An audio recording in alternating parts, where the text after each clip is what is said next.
Chapter 8. James. Things were going great. I had 2 events down out of a total of 20. Even though there were 25 days before Christmas, Alice and I had both agreed to give ourselves a few days off. I needed the time to set up the next few events, and I knew the staff would burn out if we overdid it. The next thing was scheduled for Thursday, and we were going to wrap presents. I had 3 dozen gift cards in the amount of $50 I was going to hand out to people. There was a department store in a shopping center across the street, and I planned to walk everyone over to pick out some gifts. I'd cleared it with the store's owner to let them know there would be a big group of us coming over. They agreed to play along, even donating Santa hats for the occasion. It would be a big win for them as well, since at $50 a person, they stood to make over $1,000. Alice wanted to mix up the times that we held the activities and not make them all lunchtime events. I agreed, but cautioned her against scheduling anything early in the morning. If you want people to get any work done, you're going to have to give them a few uninterrupted hours, I said. True, she said over the phone.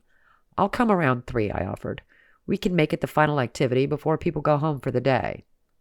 That gave me some extra time as well to check in with my staff about other projects they had going on. The 2 Christmas weddings were coming along. There was some fuss over the menu for one of them. The bride was vegan, and she needed to know that there wasn't any hidden animal fat in any of the dishes. I'll talk to her, I said. I got on the phone and assured her that we had worked with that particular caterer many times in the past. If they said that a meal was vegan, it definitely was. But I offered to source other restaurants as well if she still wasn't comfortable. She gave me the name and phone number of her favorite place and hung up happy. I could have called the new restaurant to work out a price and see if they could handle the job, but instead I dumped it back in my partner's lap. He looked at the note and sighed. I commiserated. It was always a chore onboarding a new vendor. There were 1,000 details to work out, and we preferred to work with people we'd had success with in the past. The vegan place might serve great food, but we didn't know if they would show up on time or if they had the capacity to cook to scale. Customer is always right, I told my friend. Indeed, he said. After putting out that fire, I went back to my office to make sure everything was ready for Alice's event. I needed all the fancy wrapping supplies, including dozens of fun papers, ribbons, bows, and enough tape and scissors for everyone. I had several packs of flattened gift boxes as well to make sure the resulting presents looked professionally wrapped. I printed out wish lists on postcards so that I could hand them out to Alice's staff. We were shopping for residents of a homeless shelter, and the place was thoughtful enough to write down exactly what was needed.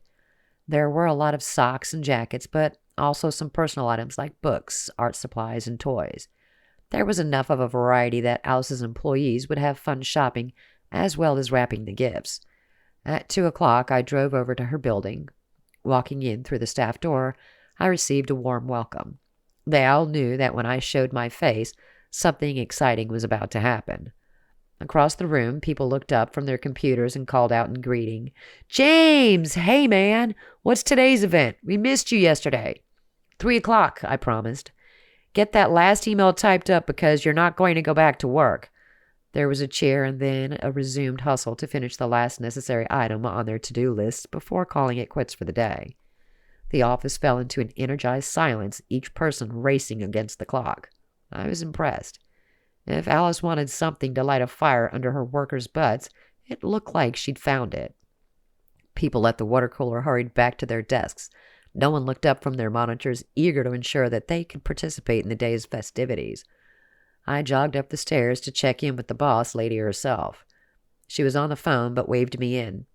I took a seat at her conference table and relaxed. My guys were out in the parking lot waiting with all the wrapping equipment. When I took Alice's employees across the street, they would swoop in and lay out all the goods. That way, when we returned carrying our purchases, the stage would be set. For snacks, we were going with a punch bowl, chips, and pretzels, along with a veggie platter for those who were watching their weight. I wanted some basic decorations in addition to the Christmas trees, and those would stay up for the rest of the month. There were tables and chairs to erect so that those who couldn't fit in the conference room would still have a workspace. And I wanted to wrap a couple empty boxes for decoration to put beneath all the trees. Alice and I talked over the plan when she got off the phone. There was no mention of the tree mishap or my brazen attempt to start a marshmallow fight. She seemed more relaxed than she had when I first met her. Maybe the magic of the season was having an effect. You always did like Christmas, didn't you? I pondered.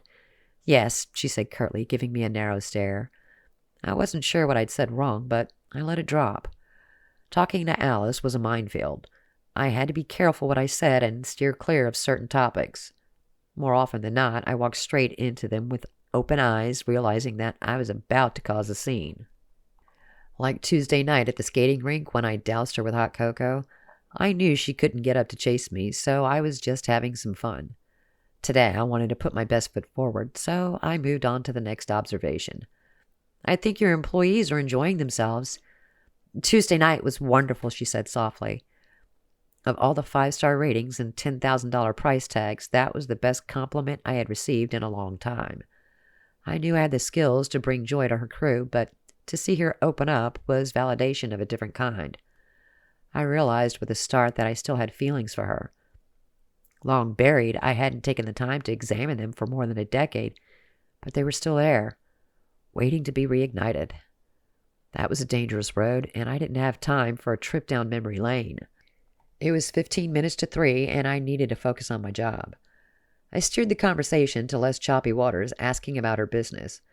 She was excited to report that they'd had a great opening week and that this December promised to be more profitable than the one before. Everyone is totally focused on their work and getting the job done, she said. I haven't had one person tell me they're burned out. None of the seasonal workers have quit, and I think we're even drawing customers away from the competition. That's great, I enthused. Remind me what we have planned today? She closed down her laptop and gave me her full attention. Shopping for the homeless shelter. Great. Her shoulders slumped, and it looked like she was about to cry. That's so great. That you would include helping other people out while we're having a good time. It's all about the season, I said gently. Are you okay? I'm fine, she sniffed. You're just doing your job. I wanted to tell her that there was more to it than that. Yes, this was what she'd paid me for, but I was putting 110% into her project because I cared. I was also using what I already knew about her to tailor specific activities that I knew she would appreciate. So I couldn't claim innocence if one or all of them hit her in the heartstrings. I wanted to think I was manipulating her, but the truth of the matter was that I wanted to see her smile. I stood up and grabbed a box of tissues from the corner of her desk.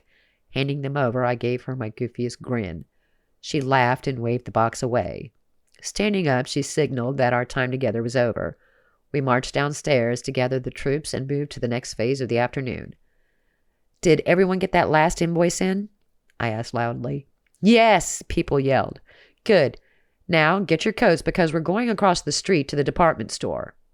Everyone looked around, wondering what was so special about the day's event. I handed out the shopping lists and the gift cards explaining the activity. As soon as they knew what they were supposed to do, the staff broke up into little groups and began gathering their things. We walked out the back door as one big mob, chatting and having a good time. It took about 15 minutes to cross the street because no one was in a hurry. When we arrived at the store, the manager was there to greet us with Santa hats. I dub you all Santa, I said, watching with satisfaction as people dutifully slipped the hats on over their heads. A bunch of people took selfies and group photos. I'd arranged for the manager to get one big picture with everyone in it that Alice could use for her holiday publications going forward. After that, employees were set free to roam throughout the store, picking out whatever they thought best suited the occasion. I found Alice and we walked together through the aisles. Keeping our conversation on topic, we debated the merits of a doll versus a toy truck. Maybe we should get something that isn't specifically for a boy or a girl, she suggested. What about Pictionary? I pointed to the board game. Isn't that for older kids? Okay, what about a Lucy the Lion action figure? Sure, Alice agreed, sliding the object into her basket. And should we get socks, or do you think other people will get those? Let other people get socks, I replied. We should get diapers. I pointed to the item on the wish list for new mothers. That's good, she agreed. We walked toward the baby aisle, and she mused thoughtfully. It must be awful to be homeless with an infant. That's the story of Christmas, I said without thinking. She stopped in the middle of the store and gave me a funny look. Birth in a manger, I explained. She nodded, considering it. I'd still rather not experience that. Agreed, I said. We grabbed a package of diapers and 2 pacifiers, moving on to the checkout counter. The rest of the employees were making their own purchases. A few were done and waiting patiently for everyone else. A couple stragglers were still out in the store. By the time everyone was done, we had been there for almost an hour. We took our shopping bags back across the street and filed in through the employee entrance. The office looked amazing. There were streamers hanging from the ceiling and decorative stockings along one wall. There was a table with snacks and a table for wrapping with all the necessary implements. The group divided easily into 2 halves, one half going into the conference room to spread out, and the other staying in the main area. I floated back and forth between them, making sure everyone was having a good time. Alice chose to stay in the conference room, taking her place among her employees. There was a great rush for the wrapping paper as people tried to decide which pattern they liked best. We had a big assortment from solid green and red to pictures of Santa and a night sky motif. Everyone loaded up snack plates with salty treats, helping themselves to the punch. There was Christmas music playing over a sound system I'd brought for the occasion. I even took some drinks in for the employees working the front desk. They thanked me and tucked the beverages beneath the counters so they could finish them at their leisure. I checked back in with the folks in the conference room and found them talking about wrapping presents as a child. "My mother taught me how to wrap gifts," one woman said. "She always used too much tape, and it took me a long time to figure out how difficult that made it for people to open." "How much tape do you use now?" Alice asked. 3 pieces. "I don't think this is wrapped very well." Another employee held up a package that was lumpy in places. "It's the gift that counts," I said, accepting it from him. He was finished wrapping his own purchases, so I handed him one of the empty boxes to work on. "I remember finding my presents hidden in the back of a closet," another person shared. "I was so disappointed I didn't get a cry-me-to-sleep doll that I almost boycotted Christmas." "I remember one Christmas with my ex-wife," I recalled, seeing Alice stiffen across the room. "We did one of those matching pajamas things, and I bought her a vacuum cleaner." The entire room groaned. "Thank you." Alice raised her hand before she could stop herself, glancing at me with mock disgust. "I don't think any husband should give his wife a vacuum for Christmas." "The floor was dirty," I objected. "A vacuum sends the wrong message," another employee piped up. "I did say she was my ex," I reminded them. Everyone laughed. "It was a good vacuum, though," I defended myself. "Next time you should opt for a diamond instead," Alice grumbled. I met her eye and delivered my promise with meaning. "Next time I will." Some of the other people in the room glanced between us, clearly picking up on our vibe. No one said anything, but I could see them wondering if there wasn't more to the story that we weren't sharing. Maybe even making the connection that we were talking about the same incident. Alice cleared her throat, ready to move on. I obliged by collecting all the presents that people were done with, diverting the conversation back to gift wrapping. 5 o'clock rolled around and people began to leave. My crew stayed to clean up, and Alice went back upstairs. I chatted with the remaining employees as they finished their gifts. When everyone was gone, I went back upstairs to find the boss. She stood gazing at the tree, her fingers wrapped around a plastic juice cup. I startled her, and she inhaled sharply. "I'm sorry, I didn't see you there."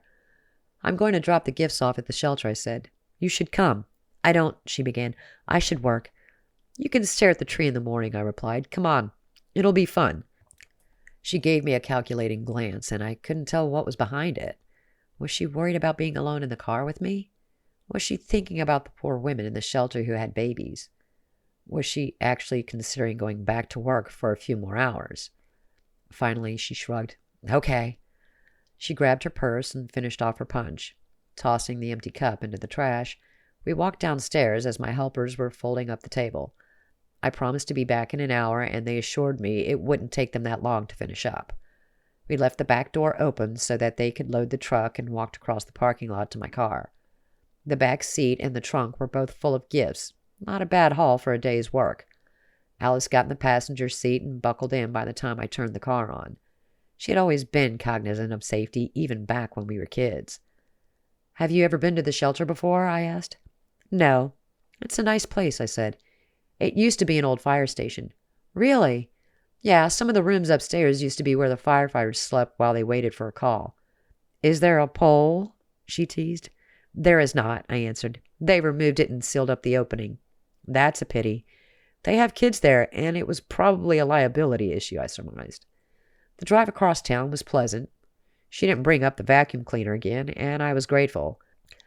I'd only brought it up because it was a funny story, not because I didn't realize my mistake. She'd told me what was wrong the moment she opened the present and never let me forget it. If there had been a next Christmas, I would have made it up to her. But my parents died in April, and that was the end of our short marriage. The sun had set and the street lights were on by the time I pulled into the shelter's parking lot.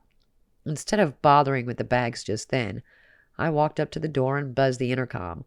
A friendly voice answered, and I explained who we were. "I'll have some folks come out and help," he said, leaving us to wait. A moment later, 4 burly men walked out ready to lend a hand. I opened the trunk, and we all loaded our arms up with bags. There was more in the back seat, but between the 6 of us, we were able to handle it all. They propped the door open so we could easily get inside. The floor supervisor was there to meet us and directed us to drop our loads on one of the tables. Directly inside was a cafeteria with dozens of tables and accompanying benches. Families ate their meals there, and volunteers served them with pride. "Thanks so much," the supervisor said appreciatively. "It will really mean a lot to the folks living here." "You don't have a Christmas tree," I observed. "We haven't gotten one yet, but we'll get around to it," the man said. "I'll have one sent over," I replied. "We have a few extra." "Thanks." His face brightened once more, considering the added donation. "We're having a party in a few weeks. We'd love it if you'd come."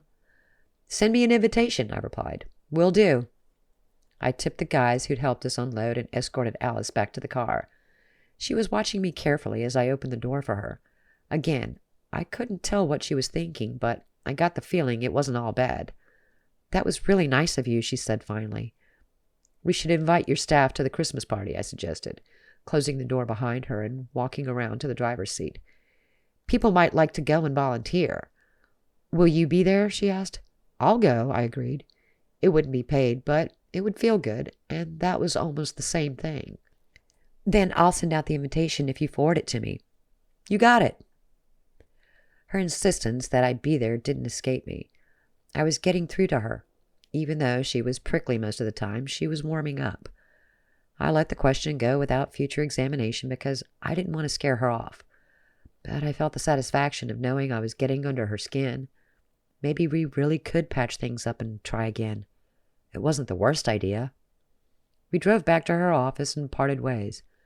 I was pleased to see she didn't try to go back upstairs and get any more work in. She needed time to relax as much as her employees did. I made one last quick sweep through the first floor to make sure that everything was clean. My helpers had done a great job, vacuuming up and staging the empty presents around the tree skirts. That was one more event in the bag, with a whole lot more to come. It was shaping up to be a Merry Christmas indeed.